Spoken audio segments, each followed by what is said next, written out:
ਵਾਹਿਗੁਰੂ।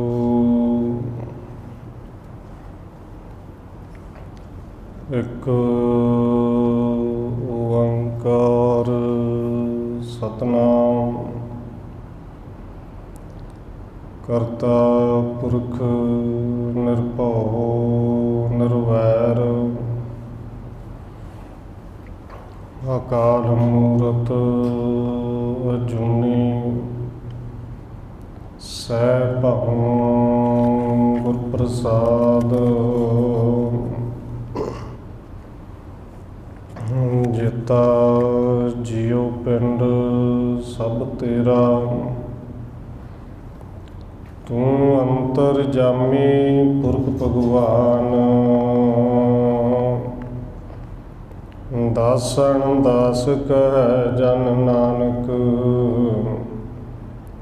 ਜਿਹਾ ਤੂੰ ਕਰਾਹੇ ਤਿਹਾ ਹਉ ਕਰੀ ਵਗਿਆਨ।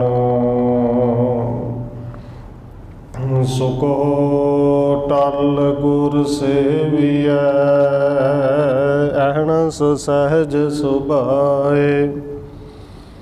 ਦਰਸ਼ਨ ਪਰਸੈ ਗੁਰੂ ਕੈ, ਜਨਮ ਮਰਨ ਦੁਖ ਜਾਏ। ਹੋਵੈ ਸਿਫਤ ਖਸਮ ਦੀ, ਨੂਰ ਅਰਸੋਂ ਕੁਰਸੋਂ ਚੱਟੀਐ। ਤੁਧ ਡਿਠੇ ਸੱਚੇ ਪਾਤਸ਼ਾਹ, ਮਲ ਜਨਮ ਜਨਮ ਦੀ ਕੱਟੀਐ। ਸੱਜਣ ਸੱਚਾ ਪਾਤਸ਼ਾਹ, ਸਿਰ ਸ਼ਾਹ ਦੇ ਸ਼ਾਹ।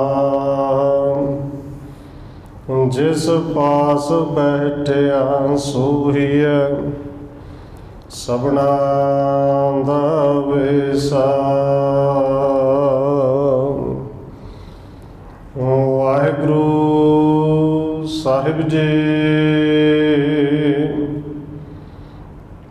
ਸੋਰਠ ਮਾਤਾ ਪੰਜਵਾ। ਗੁਰ ਪੂਰੈ ਚਰਣੀ ਲਾਇਆ, ਹਰ ਸੰਗ ਸਹਾਈ ਪਾਇਆ। ਜਹ ਜਾਈਐ ਤਹਾਂ ਸੁਹੇਲੇ, ਕਰ ਕਿਰਪਾ ਪ੍ਰਭ ਮਿਲੇ। ਗੁਰ ਪੂਰੈ ਚਰਣੀ ਲਾਇਆ, ਹਰ ਸੰਗ ਸਹਾਈ ਪਾਇਆ। ਜਹ ਜਾਈਐ ਤਹਾਂ ਸੁਹੇਲੇ, ਕਰ ਕਿਰਪਾ ਪ੍ਰਭ ਮਿਲੇ। ਹਰ ਗੁਣ ਗਾਊ ਸਦਾ ਸੁਭਾਈ, ਮਨ ਚਿੰਦੇ ਸਗਲੇ ਫਲ ਪਾਵੋ। ਜੀ ਕੈ ਸੰਗ ਸਹਾਈ ਰਹਾਉ, ਨਾਰਾਇਣ ਪ੍ਰਾਣ ਆਧਾਰਾ। ਹਮ ਸੰਤ ਜਨਾ ਰੇ ਨਾਰਾ, ਪਤਿਤ ਪੁਨੀਤ ਕਰ ਲੀਨੇ। ਕਰ ਕਿਰਪਾ ਹਰ ਜਸ ਦੀਨੇ, ਪਾਰ ਬ੍ਰਹਮ ਕਰੇ ਪ੍ਰਤਪਾਲਾ। ਸਦ ਜੀ ਸੰਗ ਰਖਵਾਲਾ, ਹਰ ਦਿਨ ਰੈਣ ਕੀਰਤਨ ਗਾਈਐ। ਬੌੜ ਨ ਜੋਨੀ ਪਾਈਐ, ਜਿਸ ਦੇਵੈ ਪੁਰਖ ਵਿਦਾਤਾ। ਹਰ ਰਸ ਤਿਨਹਿ ਜਾਤਾ, ਜਮ ਕੰਕਰ ਨੇੜ ਨ ਆਇਆ। ਸੁਖ ਨਾਨਕ ਸ਼ਰਣੀ ਪਾਇਆ, ਜਿਸ ਦੇਵੈ ਪੁਰਖ ਵਿਦਾਤਾ। ਹਰ ਰਸ ਤਿਨਹਿ ਜਾਤਾ, ਜਮ ਕੰਕਰ ਨੇੜ ਨ ਆਇਆ। ਸੁਖ ਨਾਨਕ ਸ਼ਰਣੀ ਪਾਇਆ। ਵਾਹਿਗੁਰੂ ਜੀ ਕਾ ਖਾਲਸਾ, ਵਾਹਿਗੁਰੂ ਜੀ ਕੀ ਫਤਿਹ। परम सन्मानयोग सतगुरु चबर छत्र तक के मालक हाजरा हजूर जहरा जहूर शब्द गुरु जुगों जुग अटल सतगुरु धन श्री गुरु ग्रंथ साहिब महाराज सच्चे पातशाह जी की पावन पवित्र हजूरी अंदर जुड़ बैठे सतसंगी जनों, आप जी बड़े भागा वाले हो जो सत्कारयोग धन माता राजकौर जी के पावन अस्थान गुरुद्वारा मंजी साहिब के अमृत वेले दे दीवाना दियाँ हाजरियां भर रहे हो। आओ रोजाना की तरह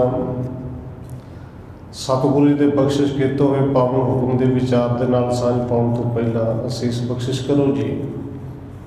रसना में करो पवित्र, जितने भी जुड़ बैठे हो लवाओ हाजरी आखो जी। वाहिगुरु जी का खालसा, वाहिगुरु जी की फतेह। सोरठ महला पंजवा। गुरपूरै चरणी लाया, हर संग सहाय पाया। सोरठ राग विच पंचम पातशाह सतगुरु धन गुरु अर्जन देव महाराज जी के पावन बचन अंग नंबर 623 ਅਤੇ 624 ਦੇ ਉੱਤੇ ਸੁਭਾਇਮਾਨ ਨੇ। धन गुरु अर्जन देव महाराज जी ने अज जो सानू उपदेश बख्शिश किया है और गुरु साहब जी ने पहली पंक्तियों के पावन वचन कहे ने कि गुरपूरै चरणी लाया। गुर दे राह नूं सियारी है कि जिंदा अर्थ गुरु ने और नाल शब्द वरत्या पूरा है। गुरपूरै चरणी लाया, पूरे गुरु ने चरणी लाया। एक शब्द आप आम ही वरतने तो खास करके जो बच्चों को पाठ की संथ्या दी जाती है तो फिर पोथियों तो बाद गुरु ग्रंथ साहिब जी का पाठ शुरू करते हैं। सहज पाठ पहला शुरू जो किया उदों ये शब्द आम कहा जाता है कि फलाना सिंह या फलानी बच्ची गुरु के चरनी लग गई है। आप कह दें खंडे बाटे की पौड़ लई कि गुरु के चरनी लग गए। आप कहने लग गए, पर धन गुरु अर्जन देव जी कहते ने लग नहीं गए भाई, लाया है। पूरे गुरु ने लाया है। गुरपूरै चरनी लाया, पूरे गुरु ने कृपा की ते अपने चरनी ला लिया। और जो गुरु कृपा करके फिर चरनी लावे, क्योंकि गुरु परमेश्वर एको जान, फिर धन गुरु अर्जन देव जी कहते ने हर संग सहाय पाया। जो गुरु ने अपने चरणों में ला लिया, जिन्हों भी ला लिया, फिर उन्हें हर वेले अपने गुरु नूं, रब नूं, परमेश्वर नूं अपने संग सहाय पाया। अपने अंग संग हर वेले अपना मददगार उन केवल समझे ही नहीं, उन पूरी तरह एहसास हर वेले करता कि मेरे नाल हर तरह की मदद करेगा। हुण गुरु पूरा चरनी लावे किवें, और बेनती की आप कहने लग गए, पर धन गुरु अर्जन देव जी कहते नहीं भाई गुरु ने लाया है। फिर गुरु किवें चरनी लाए? तो भाई साहब भाई गुरदास जी ने एक पावन वचन किया है कि इहदे विच कोई शक नहीं, धन गुरु अर्जन देव जी जो वचन कह रहे हैं कि चरनी गुरु ने ही लाउणा है। पर मता ये ना समझी कि सानू कुछ करन दी लोड़ नहीं। और सतगुरु जी ने बाणी दे विच बार बार गुरु के सिख नूं कहा कि उदम तू करना है। तो भाई साहब जी कहते हैं सच जान उदम कर तू, केवल एक कदम पट गुरु के वाले पासे पे मैं गुरु के चरनी लगना है। ਤੇ ਉਹ ਚਰਨ ਇੱਕ ਕਦਮ ਜੇ ਪੱਟੇਗਾ, ਗੁਰੂ ਕਰੋੜਾ ਕਦਮ ਅੱਗੋਂ ਲੈਣ ਵਾਸਤੇ ਹੁੰਦਾ। ਗੁਰੂ ਤੇ ਹਰ ਵੇਲੇ ਤਿਆਰ ਬੈਠਾ ਹੈ ਕਿ ਕਦੋਂ ਕੋਈ ਚਰਨੀ ਆ ਕੇ ਲੱਗੇ, ਮੈਂ ਚਰਨੀ ਲਾਉਣ ਲਈ ਤਿਆਰ ਹਾਂ। ਔਰ ਭਾਈ ਸਾਹਿਬ ਜੀ ਕਹਿੰਦੇ ਨੇ ਕੇਵਲ ਤਿਆਰ ਨਹੀਂ, ਕਰੋੜਾ ਪੈਂਡਾ, ਕਰੋੜਾ ਕਦਮ ਚੱਲ ਕੇ ਗੁਰੂ ਅੱਗੋਂ ਆਉਂਦਾ ਹੈ। ਔਰ ਭਾਈ ਸਾਹਿਬ ਦਾ ਪਾਵਨ ਬਚਨ ਆਪ ਸਭ ਨੂੰ ਚੇਤੇ ਹੈ ਕਿ ਚਰਨ ਸ਼ਰਨ ਗੁਰ ਏਕ ਪੈਂਡਾ ਜਾਏ ਚੱਲ, ਸਤਿਗੁਰ ਕੋਟ ਪੈਂਡਾ ਆਗੇ ਹੋਏ ਲੇਤ ਹੈ। ਹੁਣ ਇਹ ਸਵਾਲ ਆਪਣੇ ਮਨ ਵਿੱਚ ਵੀ ਪੈਦਾ ਹੋ ਸਕਦਾ ਹੈ, ਕੋਈ ਦੂਸਰਾ ਵੀ ਕਰ ਸਕਦਾ ਹੈ ਕਿ ਭਾਈ ਤੈਨੂੰ 50 ਸਾਲ 70 80 ਸਾਲ ਹੋ ਗਏ, ਖੰਡੇ ਬਾਟੇ ਦੀ ਪਹੁਲ ਤੇ ਲਈ ਹੈ, ਗੁਰੂ ਘਰ ਦੇ ਤੂੰ ਜਾਣਾ ਰੋਜ਼ ਹੈ, ਪਰ ਇਹ ਦੱਸ ਕੇ ਗੁਰੂ ਸਾਹਿਬ ਨੇ ਜਿਹੜਾ ਪਾਵਨ ਬਚਨ ਕਿਹਾ ਹੈ, ਭਾਈ ਸਾਹਿਬ ਭਾਈ ਗੁਰਦਾਸ ਜੀ ਵੀ ਕਹਿੰਦੇ ਨੇ ਇੱਕ ਕਦਮ ਪੱਟੋ ਤੇ ਗੁਰੂ ਕਰੋੜਾ ਕਦਮ ਲੈਣ ਹੁੰਦਾ ਹੈ। ਕਿ ਤੈਨੂੰ ਕਦੇ ਗੁਰੂ ਨਾਨਕ ਸਾਹਿਬ ਜੀ ਅੱਗੋਂ ਲੈਣ ਆਏ ਨੇ, ਤੈਨੂੰ ਕਦੇ ਗੁਰੂ ਗੋਬਿੰਦ ਸਿੰਘ ਸਾਹਿਬ ਜੀ ਅੱਗੋਂ ਲੈਣ ਆਏ ਨੇ। ਔਰ ਸਤਿਗੁਰੂ ਧੰਨ ਗੁਰੂ ਗ੍ਰੰਥ ਸਾਹਿਬ ਜੀ ਨੇ ਕਿਰਪਾ ਕੀਤੀ ਹੈ, ਜੇ ਭਾਈ ਸਾਹਿਬ ਨੇ ਪਾਵਨ ਬਚਨ ਕਹੇ ਨੇ ਨਾ, ਗੁਰੂ ਕਰੋੜਾ ਕਦਮ ਅੱਗੋਂ ਲੈਣ ਹੁੰਦਾ ਹੈ। ਤੇ ਸਤਿਗੁਰੂ ਧੰਨ ਗੁਰੂ ਗ੍ਰੰਥ ਸਾਹਿਬ ਜੀ ਕਹਿੰਦੇ ਨੇ ਕੋਈ ਸ਼ੱਕ ਨਹੀਂ, ਗੁਰੂ ਲੈਣ ਆਉਂਦਾ ਹੈ। ਪਰ ਉਹ ਜਿਹੜਾ ਇੱਕ ਕਦਮ ਅਸੀਂ ਪੱਟਣਾ ਹੈ, ਉਹ ਕਦਮ ਇੱਕ ਪੱਟਣ ਦੀ ਸਾਨੂੰ ਇਜਾਜ਼ਤ ਆਵੇ, ਕਿਉਂਕਿ ਅਸੀਂ ਤਾਂ 90 ਸਾਲ ਹੋ ਗਏ ਪੈਰਾਂ ਨਾਲ ਚੱਲ ਕੇ ਹੁੰਦੇ ਆ ਨਾ, ਮਨ ਕਰਕੇ ਨਹੀਂ, ਸਰੀਰ ਦੇ ਪੈਰਾਂ ਕਰਕੇ ਚੱਲ ਕੇ ਹੁੰਦੇ ਆ। ਔਰ ਬਾਬਾ ਫਰੀਦ ਜੀ ਨੇ ਪਾਵਨ ਬਚਨ ਵੀ ਕਹੇ ਸਨ ਕਿ ਰੱਬ ਜੀ ਪਰਮੇਸ਼ਰ ਜੀ ਪੈਰਾਂ ਨਾਲ ਚੱਲ ਚੱਲ ਕੇ ਮੈਂ ਤਾਂ ਥੱਕ ਗਿਆ, ਥੱਕਣ ਤੋਂ ਭਾਵ ਕਿ ਬੁੱਢਾ ਹੋ ਗਿਆ, ਸਰੀਰ ਬੁੱਢਾ ਬਜ਼ੁਰਗ ਹੋ ਗਿਆ, ਪਰ ਮੇਰੇ ਪੈਰ ਨੇ ਕਿ ਤੇਰੇ ਦਰ ਤੱਕ ਕਦੇ ਪਹੁੰਚੇ ਨਹੀਂ। ਆਪਾਂ ਕਹਾਂਗੇ ਅਸੀਂ ਤਾਂ ਰੋਜ਼ ਜਾਂਦੇ ਹਾਂ, ਬਾਬਾ ਫਰੀਦ ਜੀ ਰੋਜ਼ ਪੱਕੇ 5 ਵਕਤ ਦੇ ਨਵਾਜੀ ਨੇ। ਉਹ ਬਚਨ ਕਹਿੰਦੇ ਨੇ ਕਿ ਪੈਰਾਂ ਨਾਲ ਚੱਲ ਚੱਲ ਕੇ ਥੱਕ ਗਿਆ, ਪੈਰ ਪਹੁੰਚੇ ਕੋਈ ਨਹੀਂ, ਕਿ ਇਹ ਖੁਦਾ ਇਹ ਰੱਬ ਜੀ ਦੱਸ ਹੁਣ ਮੈਂ ਸਿਰ ਪਰਨੇ ਹੋ ਕੇ ਚੱਲਾਂ, ਫਿਰ ਮਿਲ ਜਾਏਗਾ, ਕਿਉਂਕਿ ਤੇਰੇ ਦਰ ਤੇ ਆਉਣਾ ਹੈ। ਔਰ ਬਾਬਾ ਫਰੀਦ ਜੀ ਨੇ ਪਾਵਨ ਬਚਨ ਬਿਲਕੁਲ ਕਹੇ ਠੀਕ, ਔਰ ਵਿਅੰਗ ਦੇ ਵਿੱਚ ਕਹਿ ਦਿੱਤੇ। ਨਾਲ ਹੀ ਸਤਿਗੁਰੂ ਜੀ ਨੇ ਫਿਰ ਸ਼ਲੋਕ ਉਚਾਰਨ ਕਰਕੇ ਵਿਆਖਿਆ ਕੀਤੀ ਕਿ ਗੁਰੂ ਕੇ ਸਿੱਖੋਗੇ ਤਾਂ ਭੁਲੇਖਾ ਨਾ ਖਾ ਜਾਓ, ਇਹ ਨਾ ਹੋਵੇ ਕਿ ਪੈਰ ਉੱਤੇ ਕਰਕੇ ਤੇ ਸਿਰ ਥੱਲੇ ਕਰਕੇ ਤੁਰਨਾ ਸ਼ੁਰੂ ਕਰ ਦਿਓ, ਕਿਉਂਕਿ ਬਾਬਾ ਫਰੀਦ ਜੀ ਨੇ ਬਚਨ ਬਿਲਕੁਲ ਠੀਕ ਕਹੇ ਨੇ। ਪੈਰਾਂ ਨਾਲ ਚੱਲ ਚੱਲ ਕੇ ਜਾਵਾਂਗੇ ਤੇ ਪੈਰ ਗੁਰੂ ਦਰ ਦੇ ਵਿੱਚ ਪਹੁੰਚਣੇ ਕੋਈ ਨਹੀਂ। ਹਾਂ, ਜਿਹੜੀ ਬਿਲਡਿੰਗ ਨੂੰ ਆਪਾਂ ਗੁਰੂ ਘਰ ਕਹਿ ਦਿੱਤਾ, ਉੱਥੋਂ ਤੱਕ ਤੇ ਅਸੀਂ ਆਉਂਦੇ 100 ਸਾਲ ਹੋ ਗਏ, ਪਰ ਉਸ ਦਰ ਤੱਕ ਪੈਰ ਪਹੁੰਚਣੇ ਨਹੀਂ ਜਦੋਂ ਤੱਕ ਪੈਰਾਂ ਨਾਲ ਚੱਲਣ ਦਾ ਯਤਨ ਕਰੇਗਾ। ਫਿਰ ਸਤਿਗੁਰੂ ਜੀ ਕਿਵੇਂ ਚੱਲੀਏ? ਪਹਿਲਾਂ ਬਾਬਾ ਫਰੀਦ ਜੀ ਨੂੰ ਪਾਵਨ ਬਚਨ ਕਿਹਾ ਕਿ ਪੈਰੇ ਥੱਕਾ ਸਿਰ ਜੁਲਾ, ਜੇ ਮੂੰਹ ਪਿਰੇ ਮੁਲਾਨਾ। ਪੈਰਾਂ ਨਾਲ ਥੱਕ ਗਿਆ, ਸਿਰ ਪਰਨੇ ਚੱਲਣ ਲਈ ਤਿਆਰ ਆ, ਫਿਰ ਰੱਬ ਮਿਲ ਜਾਏਗਾ। ਪਰ ਸਤਿਗੁਰੂ ਜੀ ਨੇ ਨਾਲ ਹੀ ਬਚਨ ਕੀਤਾ, ਕਹਿਣ ਲੱਗੇ ਨਹੀਂ, ਵੀ ਪੈਰਾਂ ਨੇ ਜਾਂ ਸਿਰ ਨੇ ਤੇਰਾ ਕੁਛ ਵਿਗਾੜਿਆ ਥੋੜ੍ਹੀ ਹੈ। ਔਰ ਕਈ ਨੰਗੇ ਪੈਰ ਵੀ ਹੁੰਦੇ ਨੇ ਨਾ, ਪੈਰਾਂ ਨੂੰ ਦੁੱਖ ਦਿੰਦੇ ਨੇ। ਔਰ ਸਤਿਗੁਰੂ ਜੀ ਨੇ ਸਪਸ਼ਟ ਕੀਤਾ ਕਿ ਪੈਰਾਂ ਨੇ ਵੀ ਤੇਰਾ ਕੀ ਵਿਗਾੜਿਆ ਜਾਂ ਸਿਰ ਨੇ ਕੀ ਵਿਗਾੜਿਆ, ਸਿਰ ਪਰਨੇ ਹੋ ਕੇ ਕਿਉਂ ਚੱਲਣਾ ਹੈ। ਪਰ ਬਾਬਾ ਫਰੀਦ ਜੀ ਨੇ ਜੋ ਬਚਨ ਕਹੇ ਨੇ ਹੈ ਬਿਲਕੁਲ ਸੱਚ, ਚੱਲਣਾ ਸਿਰ ਪਰ ਨਹੀਂ ਪਏਗਾ, ਪਰ ਕਿਹੜਾ ਸਿਰ, ਕਿਹੜੇ ਸਿਰ ਭਾਰ ਹੋ ਕੇ ਚੱਲੀਏ। ਉੱਥੇ ਸਤਿਗੁਰੂ ਜੀ ਨੇ ਪਾਵਨ ਬਚਨ ਕਹੇ, ਕਹਿੰਦੇ ਫਰੀਦਾ ਸਿਰ ਪੈਰੀ ਕਿਆ ਫੇੜਿਆ, ਅੰਦਰ ਪਿਰੀ ਸੰਭਾਲ। ਉਹ ਰੱਬ ਤੇਰੇ ਅੰਦਰ ਬੈਠਾ ਪਏ, ਅੰਦਰ ਪਿਰੀ ਸੰਭਾਲ। ਆਪਣੀ ਸੋਚ ਨੂੰ, ਨਿਗਾਹ ਨੂੰ ਅੰਦਰ ਕਰਨਾ ਹੀ ਅਸਲ ਵਿੱਚ ਉਹ ਕਦਮ ਚੱਲਣਾ ਹੈ, ਉਹ ਸਿਰ ਪਰ ਨਹੀਂ ਚੱਲਣਾ ਹੈ। ਔਰ ਅੰਦਰੋਂ ਲੱਭਣ ਲਈ ਸਿਰ ਹੀ ਡਾਉਣਾ ਹੀ ਪੈਂਦਾ, ਸਿਰ ਪੈਰਾਂ ਨਾਲ ਨਹੀਂ ਚੱਲਦਾ। ਫਿਰ ਕਿਵੇਂ ਚੱਲੀਏ? ਗੁਰੂ ਅੱਗੋਂ ਲੈਣ ਕਿਵੇਂ ਆਵੇ? ਸਤਿਗੁਰੂ ਜੀ ਨੇ ਬਾਣੀ ਦੇ ਵਿੱਚ ਵੀ ਸਾਨੂੰ ਸਮਝਾਇਆ ਔਰ ਬਾਰ-ਬਾਰ ਸਮਝਾਇਆ। ਕਹਿੰਦੇ ਗੁਰੂ ਅੱਗੋਂ ਲੈਣ ਵਾਸਤੇ ਆਏਗਾ, ਤੂੰ ਇੱਕ ਕਦਮ ਚੱਲ, ਤੇ ਕਿਹੜਾ ਕਦਮ ਕਿਹੜਾ, ਪੈਰਾਂ ਵਾਲਾ ਤੇ ਨਹੀਂ।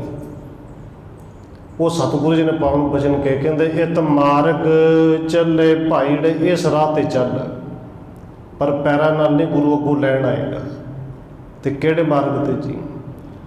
ਕਹਿੰਦੇ ਇਤ ਮਾਰਗ ਚੱਲੇ ਭਾਈੜੇ, ਗੁਰ ਕਹਿ ਸੁਕਾਰ ਕਮਾਏ ਜੀਓ। ਬਸ ਆ ਹੈ ਉਹ ਇੱਕ ਕਦਮ ਚੱਲਣਾ, ਔਰ ਇਹ ਕਦਮ ਸਾਨੂੰ ਚੱਲਣਾ ਨਹੀਂ ਆਇਆ। ਗੁਰ ਕਹੇ ਸਾਕਾਰ ਕਮਾਏ ਜੀਓ, ਜੋ ਗੁਰੂ ਨੇ ਕਹਿ ਦਿੱਤਾ ਵੀ ਕੰਮ ਉਵੇਂ ਦਾ ਕਰ।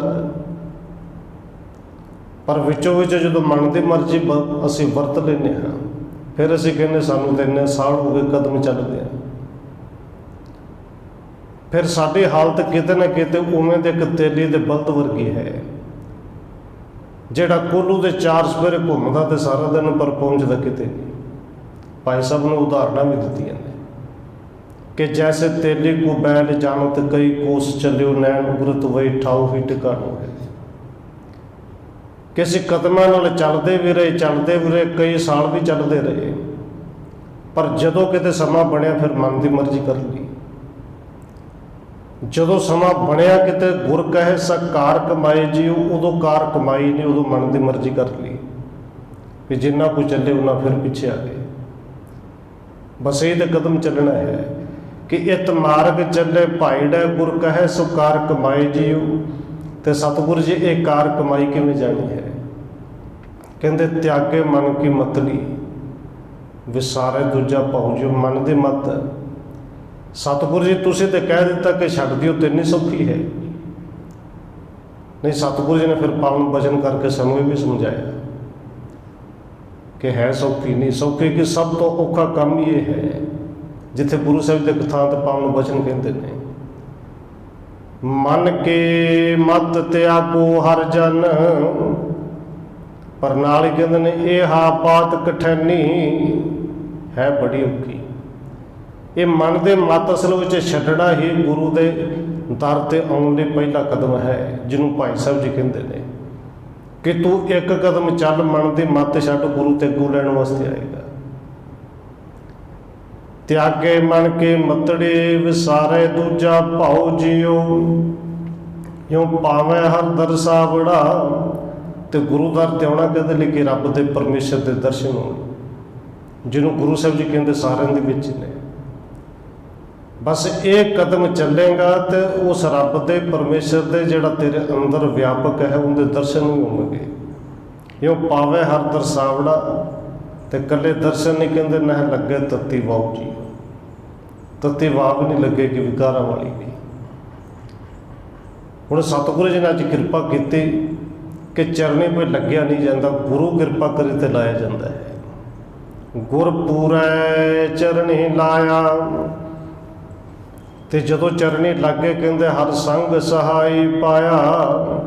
ਹਰ ਵੇਲੇ ਹਾਜ਼ਰ ਨਾਜ਼ਰ ਜਾਣਿਆ। ਔਰ ਜਦੋਂ ਸਾਨੂੰ ਇਹ ਅਹਿਸਾਸ ਹੋਵੇ ਕਿ ਗੁਰੂ ਸਾਡੇ ਨਾਲ ਹੈ, ਜਦੋਂ ਸਾਨੂੰ ਹਰ ਵੇਲੇ ਇਹ ਅਹਿਸਾਸ ਹੋਵੇ ਕਿ ਰੱਬ ਸਾਡੇ ਨਾਲ ਹੈ, ਤੇ ਫਿਰ ਕਦੇ ਵਿਚਾਰ ਕਰਕੇ ਦੇਖੋ ਮਾੜਾ ਕੰਮ ਕਰਨ ਦਾ ਅੰਦਰ ਫੁਰਨਾ ਵੀ ਬਣੇਗਾ ਜੀ। ਫਿਰ ਸਵਾਲ ਹੀ ਪੈਦਾ ਨਹੀਂ ਹੁੰਦਾ ਕਿ ਫੁਰਨਾ ਵੀ ਅੰਦਰ ਆ ਜਾਏ, ਕਿਉਂਕਿ ਮਾੜੇ ਕੰਮ ਦੇ ਫੁਰਨੇ ਤੇ ਇੱਕ ਪਾਸੇ ਜਿਹੜੇ ਮਾੜੇ ਕੰਮ ਕਰ ਵੀ ਜਾਂਦੇ ਹਾਂ ਤੇ ਹੁੰਦੇ ਉਦੋਂ ਹੀ ਨੇ ਜਦੋਂ ਸਾਨੂੰ ਲੱਗਦਾ ਕਿਹੜਾ ਦੇਖਦਾ ਹੈ, ਜਦੋਂ ਸਾਨੂੰ ਲੱਗਦਾ ਕਿ ਇਹ ਤਾਂ ਕੇਵਲ ਪੜ੍ਹਨ ਦੀਆਂ ਗੱਲਾਂ ਨੇ, ਕਹਿਣ ਦੀਆਂ ਸੁਣਨ ਦੀਆਂ ਗੱਲਾਂ ਨੇ, ਪਰ ਅਹਿਸਾਸ ਨਹੀਂ ਕੀਤਾ। ਹੁਣ ਸਤਿਗੁਰੂ ਜੀ ਕਿਰਪਾ ਕਰਦੇ ਨੇ, ਜਦੋਂ ਚਰਨੋਂ ਹੀ ਗੁਰੂ ਨੇ ਲਾ ਲਿਆ ਫਿਰ ਇਹ ਅਹਿਸਾਸ ਹੋ ਗਿਆ ਹਰ ਸੰਗ ਸਹਾਈ ਪਾਇਆ। ਤੇ ਜਦੋਂ ਹਰ ਵੇਲੇ ਨਾਲ ਗੁਰੂ ਰੱਬ ਹੋਵੇ, ਜਹ ਜਾਈਐ ਤਹਾਂ ਸੁਹੇਲੇ, ਕਰ ਕਿਰਪਾ ਪ੍ਰਭ ਮੇਲੇ। ਪ੍ਰਭੂ ਨੇ, ਪਰਮੇਸ਼ਰ ਨੇ ਜਿਨ੍ਹਾਂ ਨੂੰ ਕਿਰਪਾ ਕਰਕੇ ਆਪਣੇ ਨਾਲ ਮਿਲਾਇਆ, ਉਹ ਫਿਰ ਜਿੱਥੇ ਜਾਂਦੇ ਨੇ ਸੌਖੀ ਰਹਿੰਦੇ ਨੇ, ਸੁਹੇਲੇ ਰਹਿੰਦੇ ਨੇ। ਜਿੱਥੇ ਜਾਣ ਉੱਥੇ ਉਹਨਾਂ ਵਾਸਤੇ ਸੌਖੀ ਹੈ। ਸਤਿਗੁਰੂ ਜੀ ਨੇ ਰਾਹੋਂ ਦੀਆਂ ਪੰਕਤੀਆਂ 'ਚ ਬੜੇ ਪਿਆਰੇ ਬਚਨ ਕਹੇ ਨੇ, ਹਰ ਗੁਣ ਗਾਵੋ ਸਦਾ ਸੁਭਾਈ। ਭਾਈ ਬੜੇ ਪਿਆਰ ਦੇ ਵਿੱਚ ਭਿੱਜ ਕੇ ਉਸ ਹਰੀ ਦੇ ਪਰਮਾਤਮਾ ਦੇ ਗੁਣਾਂ ਨੂੰ ਗਾਇਆ ਕਰੋ। ਤੇ ਗੁਣਾਂ ਨੂੰ ਗਾ ਕੇ ਹੋਵੇਗਾ ਕੀ? ਕਹਿੰਦੇ ਮਨ ਚਿੰਦੇ ਸਗਲੇ ਫਲ ਪਾਓ, ਜੀ ਕੈ ਸੰਗ ਸਹਾਈ। ਜੇ ਉਹਦੇ ਗੁਣਾਂ ਨੂੰ ਪਿਆਰ ਨਾਲ ਗਾਓਗੇ, ਮਨ ਕਰਕੇ ਗਾਓਗੇ, ਫਿਰ ਮਨ ਚਿੰਦੇ ਸਗਲੇ ਫਲ ਪਾਓ, ਸਾਰੇ ਫਲ ਮਿਲ ਜਾਣਗੇ ਜੀ। ਪਰ ਉਦੋਂ ਮਿਲਣਗੇ ਜਦੋਂ ਇਹ ਅਹਿਸਾਸ ਹੋ ਗਿਆ ਕਿ ਜੀ ਕੈ ਸੰਗ ਸਹਾਈ। ਹੁਣ ਸਾਰੇ ਫਲ ਕਿਵੇਂ ਮਿਲਣਗੇ? ਜਦੋਂ ਅਹਿਸਾਸ ਹੋ ਜੇ। ਇਹ ਰਹਾਉ ਦੀਆਂ ਪੰਕਤੀਆਂ ਨੇ ਗੁਰੂ ਸਾਹਿਬ ਜੀ ਨੇ ਅੱਗੇ ਫਿਰ ਇਹ ਪਾਵਨ ਬਚਨ ਕਹੇ ਨੇ। ਇਹ ਅਹਿਸਾਸ ਹੋਏਗਾ ਕਦੋਂ? ਨਾਰਾਇਣ ਪ੍ਰਾਣ ਆਧਾਰਾ, ਹਮ ਸੰਤ ਜਨਾ ਰਹਿ ਨਾਰਾ। ਕਿ ਜਦੋਂ ਅਸੀਂ ਸੰਤ ਜਨਾਂ ਦੇ ਚਰਨਾਂ ਦੀ ਧੂੜ ਬਣ ਜਾਵਾਂਗੇ, ਭਾਵ ਕਿ ਸਾਡੇ ਵਿੱਚ ਨਿਮਰਤਾ ਆ ਜਾਏਗੀ, ਉਦੋਂ ਅਹਿਸਾਸ ਹੋਏਗਾ ਕਿ ਨਾਰਾਇਣ ਪ੍ਰਾਣ ਆਧਾਰਾ, ਉਹ ਨਾਰਾਇਣ ਰੱਬ ਪਰਮੇਸ਼ਰ ਸਾਡੇ ਤੇ ਪ੍ਰਾਣਾਂ ਦਾ ਆਧਾਰ ਹੀ ਉਹ ਹੈ। ਇਹ ਪਤਾ ਕਿੱਥੋਂ ਲੱਗੇ? ਸੰਤ ਕੌਣ ਹੈ? ਔਰ ਸੰਤ ਗੁਰੂ ਤੋਂ ਵੱਧ ਕੇ ਹੋਰ ਕੋਈ ਸੰਤ ਸਾਡੇ ਲਈ, ਸਿੱਖਾਂ ਲਈ ਹੋ ਨਹੀਂ ਸਕਦਾ। ਪਰ ਸੰਤ ਗੁਰੂ ਤੋਂ ਸਾਨੂੰ ਪੁੱਛਣਾ ਜੇ। ਸਤਿਗੁਰ ਜੀ ਮਨ ਚਿੰਦੇ ਸਗਲੇ ਫਲ ਮਿਲ ਜਾਂਦੇ ਨੇ।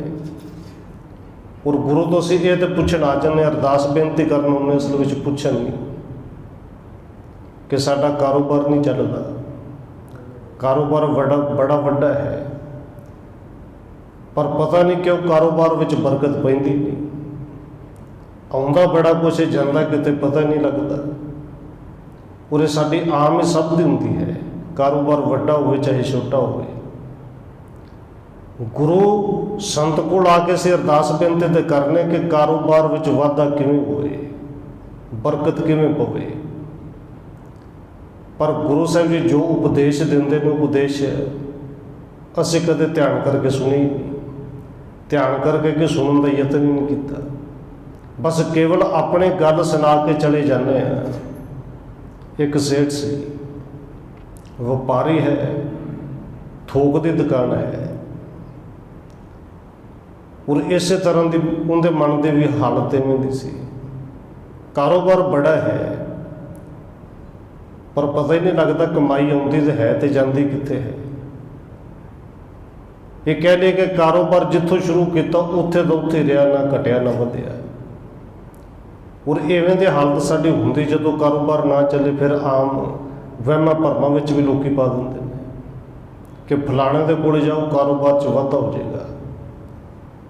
ਇਵੇਂ ਦਾ ਭਰਮ ਕਿਸੇ ਨੇ ਇਹ ਸੇਠ ਨੂੰ ਵੀ ਪਾਇਆ, ਪਰ ਇਹਦੇ ਭਾਗ ਚੰਗੇ ਸਨ। ਇਹ ਜਦੋਂ ਕਿਸੇ ਸੰਤ ਸਾਧੂ ਨੂੰ ਜਾ ਕੇ ਮਿਲਿਆ, ਉਹ ਅੱਗੋਂ ਕਮਾਈ ਵਾਲਾ ਸੀ। ਇਹਨੇ ਜਾ ਕੇ ਆਪਣਾ ਰੋਣਾ ਸੁਣਾਇਆ ਕਿ ਕਾਰੋਬਾਰ ਤੇ ਠੀਕ ਠਾਕ ਹੈ, ਪਰ ਉਹ ਕਾਰੋਬਾਰ ਅੱਗੇ ਵੱਧਦਾ ਨਹੀਂ। ਔਰ ਸਾਧੂ ਜਿਹੜਾ ਹੈ ਚੁੱਪਚਾਪ ਬੈਠਾ ਰਿਹਾ। 2-4 ਮਿੰਟ ਇਹਨੇ ਬੇਨਤੀ ਕਰਕੇ ਕੋਲ ਖਲੋਤਾ ਰਿਹਾ, ਪਰ ਬੋਲਿਆ ਨਹੀਂ ਸਾਧੂ। ਤੇ ਜਦੋਂ ਦੇਖਿਆ ਕਿ ਉਹਨੇ ਫਿਰ ਕਿਹਾ ਕਿ ਕੋਈ ਉਪਦੇਸ਼ ਦਿਓ, ਵੀ ਹੁਣ ਗੱਲ ਕੀਤੀ, ਕਾਰੋਬਾਰ ਤੇ ਮੰਗਣ ਆਇਆ, ਕਾਰੋਬਾਰ ਦੇ ਨਾਲ ਉਪਦੇਸ਼ ਵੀ ਤੇ ਲੈ ਕੇ ਜਾ, ਚੱਲੇਗਾ ਦਿੱਤਾ। ਕਹਿੰਦੇ ਸਾਧੂ ਨੇ ਫਿਰ ਅੱਖਾਂ ਚੁੱਕ ਕੇ ਦੇਖਿਆ ਕਿ ਪਤਾ ਸੀ ਕਾਰੋਬਾਰੀ ਹੈ, ਹੋ ਸਕਦਾ ਨੇ ਗੁਰੂ ਗੁਰੂ ਰਾਮ ਰਾਮ ਕਦੇ ਨਾ ਜਪਿਆ ਹੋਵੇ। ਬਸ ਕਹਿੰਦੇ ਫਿਰ ਇੱਕ ਕੰਮ ਕਰੀ, ਜਿਹੜਾ ਘੱਟ ਤੋਲ ਕੇ ਦੇਣਾ ਨਾ, ਘੱਟ ਤੋਲਣਾ ਛੱਡ ਦੇ। ਔਰ ਘੱਟ ਤੋਲਣ ਦੇ ਉਹਨਾਂ ਕੋਲ ਤਰੀਕੇ ਬੜੇ ਹੁੰਦੇ ਨੇ, ਦੁਨੀਆ ਨੂੰ ਲੋਕਾਂ ਨੂੰ ਪਤਾ ਵੀ ਨਹੀਂ ਲੱਗਦਾ। ਔਰ ਇੱਕਦਮ ਉਹ ਪੈਰਾਂ ਤੋਂ ਲੈ ਕੇ ਸਿਰ ਤੱਕ ਕੰਬ ਗਿਆ ਕਿ ਮੈਂ ਘੱਟ ਤੋਲਣਾ, ਇਹਨੂੰ ਕਿਵੇਂ ਪਤਾ ਲੱਗਿਆ? ਤੇ ਘੱਟ ਦੇਸੇ ਕਰਕੇ ਤੋਲਣਾ ਕਿ ਕਾਰੋਬਾਰ ਵਿੱਚ ਵਾਧਾ ਕੋਈ ਨਹੀਂ ਹੁੰਦਾ, ਕਿਸੇ ਤਰ੍ਹਾਂ ਮੈਂ 4 ਪੈਸੇ ਜੋੜਾਂ, ਕਮਾਵਾਂ, ਵਾਧਾ ਹੋਵੇ। ਹੁਣ ਸੇਠ ਚੁੱਪ ਹੋ ਗਿਆ, ਸਾਧੂ ਵੀ ਚੁੱਪ ਹੋ ਗਿਆ। ਸੇਠ ਨੇ ਫਿਰ ਹਿੰਮਤ ਕੀਤੀ ਕਿ ਕੋਈ ਉਪਦੇਸ਼ ਦਿਓ। ਉਹ ਸਾਧੂ ਕਹਿੰਦਾ ਬਸ ਇਹੀ ਉਪਦੇਸ਼ ਹੈ ਵੀ ਕਦੇ ਕਿਸੇ ਨੂੰ ਘੱਟ ਨਹੀਂ ਤੋਲ ਕੇ ਦੇਣਾ, ਕਿਉਂਕਿ ਦੁਕਾਨਦਾਰ ਆਪਣਾ ਰੇਟ ਇੱਕ ਜਿਹੜਾ ਹੈ ਉਹਨੂੰ ਪਤਾ ਹੈ ਕਿ ਮੈਂ 10% ਕਮਾਉਣਾ, 5 ਕਮਾਉਣਾ ਹੈ। ਫਿਰ ਭਾਵੇਂ ਬੱਚਾ ਆਵੇ, ਭਾਵੇਂ ਬਜ਼ੁਰਗ ਆਵੇ, ਉਹ ਰੇਟ ਘੱਟ ਵੱਧ ਕਰਦੇ ਹੀ ਨਹੀਂ। ਭਈ ਘੱਟ ਤੋਲ ਕੇ ਨਹੀਂ ਦੇਣਾ। ਤੇ ਹੋ ਸਕੇ ਜਦੋਂ ਤੋਲਣ ਲੱਗਣਾ ਹੈ ਨਾ, ਵਾਹਿਗੁਰੂ ਕਹਿ ਕੇ ਤੋਲੀ। ਤੇ ਜੇ ਵਾਹਿਗੁਰੂ ਨੂੰ ਯਾਦ ਕਰਕੇ ਤੋਲੇਗਾ ਤੇ ਘੱਟ ਤੋਲਿਆ ਜਾਣਾ ਨਹੀਂ। ਖੈਰ ਇਹਨੇ ਸੇਠ ਨੇ ਸਾਧੂ ਤੋਂ ਉਪਦੇਸ਼ ਲਿਆ, ਚਲਿਆ ਗਿਆ। ਕੰਮ ਤੇ ਬੜਾ ਔਖਾ ਸੀ ਜਿਹਨੂੰ ਆਦਤ ਪਈ ਹੋਵੇ ਘੱਟ ਤੋਲਣ ਦੀ। ਪਰ 2 ਦਿਨ 4 ਦਿਨ ਇਹਨੇ ਗੁਰੂ ਗੁਰੂ ਕਰਕੇ ਤੋਲਿਆ, ਸੁਭਾਅ ਬਣ ਗਿਆ, ਅੰਦਰ ਸੁੱਖ ਬੜਾ ਮਿਲਿਆ। ਤੇ ਇਹਨਾਂ ਕੋਲ ਫਿਰ ਸਿਦਕ ਵਾਲਾ ਹੋ ਗਿਆ ਕਿ ਜਿਹੜਾ ਗਾਹਕ ਆਵੇ ਉਹਨੂੰ ਕਵੇ ਕਿ ਆਪ ਹੀ ਭਾਈ ਤੋਲ ਲੈ ਫੜ, ਉਹ ਸਾਹਮਣੇ ਪਿਆ ਜੋ ਕੁਛ ਚਾਹੀਦਾ ਪਾ ਕੇ ਤੋਲ। ਹੁਣ ਗਾਹਕ ਆਉਣੇ, ਆਪੇ ਪਾਉਣਾ ਆਪੇ ਤੋਲਣਾ। ਔਰ ਕਈ ਦੁਕਾਨਦਾਰ ਹੁੰਦੇ ਨੇ ਜੀ, ਥੋੜ੍ਹੀ ਬਹੁਤੀ ਜਾਣ ਪਛਾਣ ਹੋਵੇ ਤੇ ਆਮ ਲੋਕ ਕਹਿ ਦਿੰਦੇ ਨੇ ਕਿ ਪੈਸੇ ਵੀ 2-4 ਦਿਨ ਠਹਿਰ ਕੇ ਦਿਆਂਗੇ ਜਾਂ ਘੱਟ ਨੇ। ਉਹ ਅਗਲਾ ਕਹਿੰਦਾ ਕਿ ਪੈਸੇ ਕੋਈ ਗੱਲ ਨਹੀਂ, ਤੁਸੀਂ ਪਹਿਲਾਂ ਸਮਾਨ ਦੱਸੋ ਕੀ ਚਾਹੀਦਾ ਹੈ। ਭਾਵੇਂ ਉਹਨੇ ਪੈਸੇ ਲੈਣੇ ਨੇ, ਪਰ ਬੋਲ ਬਾਣੀ ਦਾ ਇੰਨਾ ਫਰਕ ਹੈ ਕਿ ਗਾਹਕ ਜਿਹੜਾ ਖੁਸ਼ ਹੋ ਜਾਂਦਾ ਕਿ ਚਲੋ ਸਤਿਕਾਰ ਤੇ ਕੀਤਾ। ਹੁਣ ਗਾਹਕ ਜਿਹੜੇ ਸਨ ਉਹ ਬੜੇ ਖੁਸ਼ ਕਿ ਇੰਨਾ ਇਮਾਨਦਾਰ ਬੰਦਾ। ਵੱਡੀਆਂ ਵੱਡੀਆਂ ਦੁਕਾਨਾਂ ਵਾਲੇ ਵੀ ਉੱਥੋਂ ਥੋਕ ਦਾ ਸਮਾਨ ਸੀ ਉਹ ਵੀ ਲਿਜਾਣ, ਆਮ ਲੋਕ ਵੀ ਲਿਜਾਣ। 2-4 5-7 ਸਾਲਾਂ 'ਚ ਉਹਦਾ ਕਾਰੋਬਾਰ ਇੰਨਾ ਵਧਿਆ ਕਿ ਕਾਰੋਬਾਰ ਵੀ ਵੱਡਾ ਹੋਇਆ। ਉਹਨੇ ਜਿੰਨੇ ਤੋਲਣ ਵਾਲੇ ਵੱਟੇ ਸਨ ਸਾਰੇ ਵੱਟੇ ਵੀ ਸੋਨੇ ਦੇ ਬਣਾ ਲਏ। ਔਰ ਸੋਨੇ ਦੇ ਵੱਟੇ ਬਣਾ ਕੇ ਵੀ ਕਿਤੇ ਕਿਤੇ ਗ੍ਰਾਹਕ ਨੂੰ ਫਿਰ ਵੀ ਕਹਿ ਦਿੰਦਾ ਕਿ ਆਪੇ ਤੋਲ ਲਓ ਭਾਈ, ਕੋਈ ਗੱਲ ਨਹੀਂ। ਹੁਣ ਜਦੋਂ ਕਾਰੋਬਾਰ ਇੰਨਾ ਵਧਿਆ, ਇਹਨੂੰ ਸਾਧੂ ਦੀ ਯਾਦ ਆਈ ਕਿ ਅਸਲ ਵਿੱਚ ਉਸ ਸੰਤ ਦੇ ਫਕੀਰ ਦੇ ਬੋਲਾਂ ਕਰਕੇ ਕਾਰੋਬਾਰ ਵਧਿਆ ਨਾ। ਜਾ ਕੇ ਸ਼ੁਕਰਾਨਾ ਤੇ ਕਰਾਂ, ਕੋਈ ਉਪਦੇਸ਼ ਹੋਰ ਲੈ ਕੇ ਆਵਾਂ। ਇਹਨੇ ਸੋਨੇ ਦੇ ਕੁਝ ਜਿੰਨੇ ਕੁ ਵੱਟੇ ਬਣਾਏ ਸਨ, 1-2 ਕਿਲੋ ਤੱਕ ਦੇ, ਉਹ ਵੱਟੇ ਵੀ ਨਾਲ ਲੈ ਗਿਆ ਤੇ ਜਾ ਕੇ ਸਾਧੂ ਨੂੰ ਫਿਰ ਕਿਹਾ, ਦੇਖੋ ਤੁਸੀਂ ਬਚਨ ਕੀਤੇ ਸਨ, ਕਾਰੋਬਾਰ ਇੰਨਾ ਵਧਿਆ, ਵੱਟੇ ਵੀ ਸੋਨੇ ਦੇ ਬਣ ਗਏ ਨੇ, ਕੋਈ ਹੋਰ ਉਪਦੇਸ਼ ਦਿਓ। ਔਰ ਸਾਧੂ ਬਹੁਤ ਘੱਟ ਬੋਲਣ ਵਾਲਾ, ਥੋੜ੍ਹੀ ਦੇਰ ਬਾਅਦ ਫਿਰ ਅੱਖ ਚੁੱਕ ਕੇ ਦੇਖਿਆ ਕਿ ਸੇਠ ਦੇਖ ਹੁਣ ਤੇਰੇ ਵੱਟੇ ਵੀ ਜੇ ਸੋਨੇ ਤੇ ਉਗਣੇ ਦਾ ਮਤਲਬ ਕਾਰੋਬਾਰ ਚੰਗਾ ਚੱਲ ਗਿਆ, ਸੋਹਣਾ, ਤੇ ਹੋਰ ਤੈਨੂੰ ਕੀ ਚਾਹੀਦਾ ਹੈ? ਕਹਿੰਦਾ ਨਹੀਂ, ਹੁਣ ਮੈਂ ਉਪਦੇਸ਼ ਲੈਣ ਆਇਆ, ਕੋਈ ਉਪਦੇਸ਼ ਹੋਰ ਦਿਓ। ਹੁਣ ਸਾਧੂ ਨੂੰ ਉਪਦੇਸ਼ ਦਿੱਤਾ। ਕਹਿੰਦਾ ਫਿਰ ਇਹ ਕਰ, ਜਿਹੜੇ ਵੱਟੇ ਲੈ ਕੇ ਆਏ ਨਾ, ਸਾਹਮਣੇ ਨਦੀ ਹੈ, ਨਦੀ 'ਚ ਸੁੱਟ ਦੇ। ਸੋਨੇ ਦੇ ਵੱਟੇ ਹੋਣ, ਨਦੀ ਦੇ ਵਿੱਚ ਸੁੱਟਣ ਨੂੰ ਕਹਿੰਦੇ ਭਾਵੇਂ ਕਿੰਨੇ ਵੀ ਰੁਪਈਏ ਕੋਲ ਕਿਉਂ ਨਾ ਹੋ। ਇੱਕ ਵਾਰੀ ਤੇ ਅੰਦਰੋਂ ਹੌਲ ਪਿਆ ਕਿ ਇੰਨੀ ਕਮਾਈ ਕੀਤੀ, ਹੁਣ ਮੈਂ ਨਦੀ 'ਚ ਸੁੱਟ ਦਿਆਂ। ਪਰ ਅੰਦਰੋਂ ਇੱਕ ਆਵਾਜ਼ ਹੋਰ ਵੀ ਆਈ। ਔਰ ਦੇਖੋ, ਹਰ ਇੱਕ ਬੰਦੇ ਦੇ ਅੰਦਰ ਇਹ 2 ਆਵਾਜ਼ਾਂ ਆਉਂਦੀਆਂ ਨੇ, 2 ਤਰ੍ਹਾਂ ਦੇ ਵਿਚਾਰ ਆਉਂਦੀ ਹੈ। ਜਦੋਂ ਇਵੇਂ ਦੇ ਕੋਈ ਗੱਲ ਸਾਹਮਣੇ ਆਵੇ ਕਿ ਤੂੰ ਰਿਸ਼ਵਤ ਲੈਣੀ ਹੈ, ਕੋਈ ਮਾੜਾ ਕੰਮ ਕਰਨਾ ਹੈ, ਅੰਦਰੋਂ ਆਵਾਜ਼ਾਂ 2 ਜ਼ਰੂਰ ਆਉਂਦੀਆਂ ਨੇ ਕਿ ਵੀ ਇਹ ਕੰਮ ਮਾੜਾ ਕਰੀ ਨਾ। ਇਹ ਵਿਚਾਰ ਚੰਗੇ ਹੈ, ਜੇ ਚੰਗਾ ਭਲਾ ਚਾਹੁੰਦਾ ਤੇ ਇਹ ਕਰ ਲੈ। ਪਰ ਫਿਰ ਜਿਵੇਂ ਦਾ ਸੁਭਾਅ ਬਣਾ ਹੋਵੇ, ਮਾੜੀਆਂ ਵਿਚਾਰਾਂ ਵਾਲਾ ਹੋਵੇ, ਤਾਂ ਉਸ ਵੇਲੇ ਹੈਵੀ ਹੋ ਜਾਂਦੀਆਂ ਨੇ। ਇਹ ਅੰਦਰੋਂ ਆਵਾਜ਼ ਜ਼ਰੂਰ ਆਈ ਕਿ ਮਨ ਤੂੰ ਜੋਤ ਸਰੂਪ ਹੈ, ਆਪਣਾ ਮੂਲ ਪਛਾਣ, ਕਿ ਤੇਰਾ ਆਪਣਾ ਕੁਝ ਨਹੀਂ ਸੀ। ਕਬੀਰ ਮੇਰਾ ਮੁਝ ਮੇ ਕਿਛ ਨਹੀਂ, ਜੋ ਕੁਛ ਹੈ ਸੋ ਤੇਰਾ, ਤੇਰਾ ਤੁਝ ਕੋ ਸੌਂਪਤੇ ਕਿਆ ਲਾਗੇ ਮੇਰਾ। ਇਹ ਅੰਦਰੋਂ ਆਵਾਜ਼ ਤੇ ਜ਼ਰੂਰ ਆਈ। ਔਰ ਦੇਖੋ, ਇਹ ਆਵਾਜ਼ ਫਿਰ ਬੇਨਤੀ ਕਰਾਂ ਹਰ ਕਿਸੇ ਦੇ ਅੰਦਰ ਆਉਂਦੀ ਹੈ। ਪਾਪ ਕਰਮ ਕਰਨਾ ਉਦੋਂ ਨਹੀਂ, ਚੰਗਾ ਕਰਮ ਕਰਨਾ ਉਦੋਂ ਨਹੀਂ। ਇਹ 2 ਤਰ੍ਹਾਂ ਦੇ ਵਿਚਾਰ ਅੰਦਰ ਬਣਦੀ ਹੈ। ਪਾਪ ਕਰਮ ਕਰਨ ਲੱਗਿਆ ਜੇ ਉਹ ਪਾਪ ਕਰ ਜਾਏ, ਔਰ ਫਿਰ ਆਦਤ ਉਵੇਂ ਦੀ ਬਣ ਜਾਂਦੀ। ਗੁਰੂ ਸਾਹਿਬ ਨੇ ਪਾਵਨ ਬਚਨ ਵੀ ਕਹਿ ਦਿੱਤੇ ਕਿ ਪਾਪ ਬੁਰਾ, ਪਾਪ ਹੈ ਤੇ ਬੜਾ ਬੁਰਾ, ਪਰ ਕਹਿੰਦੇ ਪਾਪੀ ਕੋ ਪਿਆਰਾ, ਉਹਨੂੰ ਫਿਰ ਉਹ ਪਿਆਰਾ ਲੱਗਣ ਲੱਗ ਜਾਂਦਾ ਤੇ ਉਹਦੇ ਮਨ 'ਚ ਦੂਸਰੀ ਤਰ੍ਹਾਂ ਦੇ ਵਿਚਾਰ ਆ ਹੀ ਨਹੀਂ ਸਕਦੀ। ਉਹ ਵਿਚਾਰ ਆਵੇ ਵੀ ਤੇ ਉੱਠਣ ਤੋਂ ਪਹਿਲਾਂ ਰੋਕ ਦਿੰਦਾ, ਕੋਈ ਗੱਲ ਨਹੀਂ, ਕਿਹੜਾ ਵੇਚਦਾ ਹੈ। ਪਾਪ ਬੁਰਾ ਪਾਪੀ ਕੋ ਪਿਆਰਾ, ਪਾਪ ਲੱਦੇ ਪਾਪੇ ਪਸਾਰਾ। ਪਰ ਇੱਕ ਆਵਾਜ਼ ਦੂਸਰੀ ਤਰ੍ਹਾਂ ਦੀ ਹੁੰਦੀ ਹੈ ਕਿ ਪਾਪ ਕਰ ਕਰਕੇ ਅੰਦਰ ਤੇਰਾ ਮੈਲ ਦੇ ਨਾਲ ਭਰਿਆ ਗਿਆ ਹੈ। ਕਦੇ ਵਿਚਾਰ ਸੋਚ ਅੰਦਰੋਂ ਕਿ ਇਹ ਮੈਲ ਕੱਟੀ ਜਾਏਗੀ, ਮੈਲ ਇਕੱਠੀ ਤੇ ਬੜੀ ਕਰ ਲਈ। ਦੇਖੋ, ਇੱਕ ਬੇਨਤੀ ਹੋਰ ਕਰਦੇ, ਇਹ ਜਿਹੜੇ ਪਾਪਾਂ ਵਾਲੀ ਮੈਲ ਹੈ ਨਾ, ਇਹਦੇ ਵਾਸਤੇ ਯਤਨ ਨਹੀਂ ਕਰਨਾ ਪੈਂਦਾ ਕੋਈ, ਇਹ ਆਪਣੇ ਆਪ ਇਕੱਠੀ ਹੋ ਜਾਂਦੀ ਹੈ। ਔਰ ਆਪ ਸਭ ਦਾ ਤਜਰਬਾ ਵੀ ਹੋਵੇਗਾ, ਜ਼ਿਮੀਂਦਾਰ ਨਾਲ ਸੰਬੰਧ ਰੱਖਣ ਵਾਲੇ ਆ, ਕਿ ਦੇਖੋ ਜਿੰਦੇ ਵਾਸਤੇ ਮਿਹਨਤ ਕਰਨੀ ਪੈਂਦੀ ਹੈ ਨਾ, ਉਹ ਜਪਣ ਵਾਸਤੇ ਕਰਨੀ ਪੈਂਦੀ ਹੈ, ਨਾਮ ਸਿਮਰਨ ਵਾਸਤੇ ਕਰਨੀ ਪੈਂਦੀ ਹੈ। ਪਾਪਾਂ ਵਾਸਤੇ ਜਾਂ ਮਾੜੇ ਖਿਆਲਾਂ ਵਾਸਤੇ ਮਿਹਨਤ ਕਰਨ ਦੀ ਲੋੜ ਨਹੀਂ। ਜਿਵੇਂ ਕਣਕ ਬੀਜਣੀ ਹੈ ਔਰ ਮਿਹਨਤ ਬੜੀ ਕਰਨੀ ਪੈਂਦੀ, 6-6 7-7 ਵਾਰੀ ਜ਼ਮੀਨ ਹੋਣੀ ਔਰ ਚੰਗੀ ਤਰ੍ਹਾਂ ਸਵਾਰਨੀ। ਬੀਜੀ ਤੋਂ ਉਹਦੇ 'ਚ ਕਣਕ ਹੀ ਨਾ ਜੀ, ਪਰ ਉਹ ਜਿਹੜਾ ਸ਼ਬਦ ਵਰਤਿਆ ਜਾਂਦਾ ਗੁੱਲੀ ਡੰਡਾ, ਉਹ ਬੀਜਿਆ ਤਾਂ ਨਹੀਂ, ਉੱਗ ਗਿਆ। ਘਾਹ ਵਿੱਚ ਬੀਜਿਆ ਤਾਂ ਨਹੀਂ, ਪਰ ਗੰਦ ਆਪਣੇ ਆਪ ਹੋ ਗਿਆ ਨਾ। ਲਾਇਆ ਤੇ ਝੋਨਾ ਸੀ, ਸਫਾਈ ਕਰਕੇ ਕੱਲਾ ਕੱਲਾ ਬੂਟਾ ਪੌਦਾ ਪੁੱਟ ਕੇ ਕੱਲਾ ਕੱਲਾ ਲਾਇਆ, ਪਰ ਉਹਦੇ ਵਿੱਚ ਨਦੀਨ ਬੀਜਿਆ ਨਹੀਂ ਸੀ, ਗੰਦ ਬੀਜਿਆ ਨਹੀਂ ਸੀ, ਹੋ ਗਿਆ। ਇਹ ਅੰਦਰ ਜਿਹੜੇ ਪਾਪ ਨੇ, ਪਾਪਾਂ ਦਾ ਬੀਜ ਬੀਜਣ ਦੀ ਵੀ ਲੋੜ ਨਹੀਂ, ਇਹ ਆਪਣੇ ਆਪ ਅੰਦਰੋਂ ਪੈਦਾ ਹੋ ਜਾਂਦੇ ਨੇ। ਪਰ ਜੇ ਪੈਦਾ ਹੁੰਦੇ ਨੇ ਤੇ ਇਹ ਅੰਦਰੋਂ ਖਤਮ ਕਿਵੇਂ ਹੋਣ? ਇਹ ਵਿਚਾਰ ਸਭ ਦੇ ਅੰਦਰ ਚੱਲਦੇ। ਔਰ ਧੰਨ ਗੁਰੂ ਨਾਨਕ ਸਾਹਿਬ ਜੀ ਨੇ ਪਾਵਨ ਬਚਨ ਕਹੇ ਨੇ ਕਿ ਦੇਖੋ ਇਹ ਇੱਕ ਨਾਮ ਹੀ ਹੈ, ਗੁਰੂ ਦਾ ਉਪਦੇਸ਼ ਹੀ ਹੈ ਅੰਦਰ ਦੇ ਮੈਲ ਨੂੰ ਜਿਹੜਾ ਧੋ ਸਕਦਾ ਹੈ।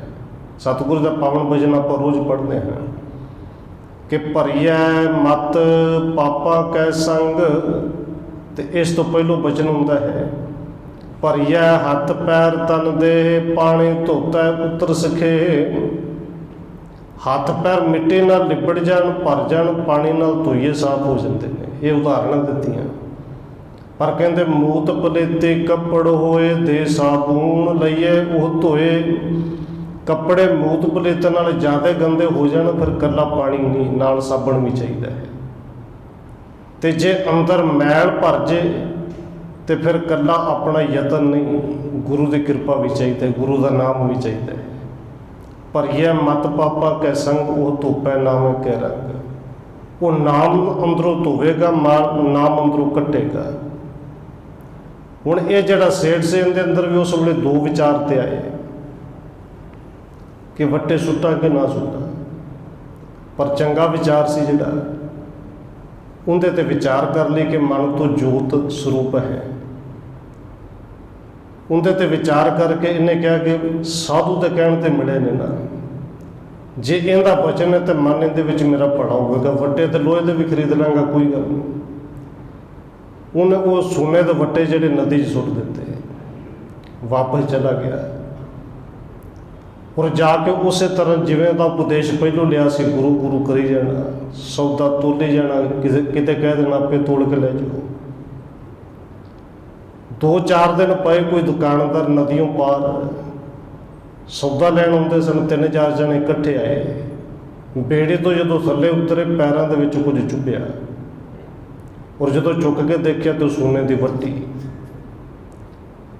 ਪੈਰ ਮਾਰ ਕੇ ਨਾਲ ਹੋਰ ਦੇਖਿਆ ਤੇ 3-4 ਵੱਟੇ ਉਹਨੂੰ ਲੱਭ ਗਏ। ਇੱਕ ਵਾਰੀ ਤੇ ਖੁਸ਼ ਹੋਏ, ਫਿਰ ਵਿਚਾਰਿਆ ਕਿ ਜਿਹੜੇ ਸੋਨੇ ਦੇ ਵੱਟੇ ਨੇ ਇਹ ਤੇ ਇੱਕੋ ਹੀ ਸੇਠ ਹੈ ਜਿਹਨੂੰ ਅਸੀਂ ਜਾਣਦੇ ਹਾਂ। ਹੋਰ ਕਿਸੇ ਕੋਲ ਅੱਜ ਤੱਕ ਦੇਖੇ ਨਹੀਂ ਸਨ ਕਿ ਸੋਨੇ ਦੇ ਵੱਟੇ ਨਾਲ ਕੋਈ ਤੋੜ ਕੇ ਦਿੰਦਾ ਹੋਵੇ। ਇਹਨਾਂ ਵੱਟੇ ਚੁੱਕ ਕੇ ਵਾਪਸ ਸੇਠ ਕੋਲ ਫਿਰ ਲੈ ਗਏ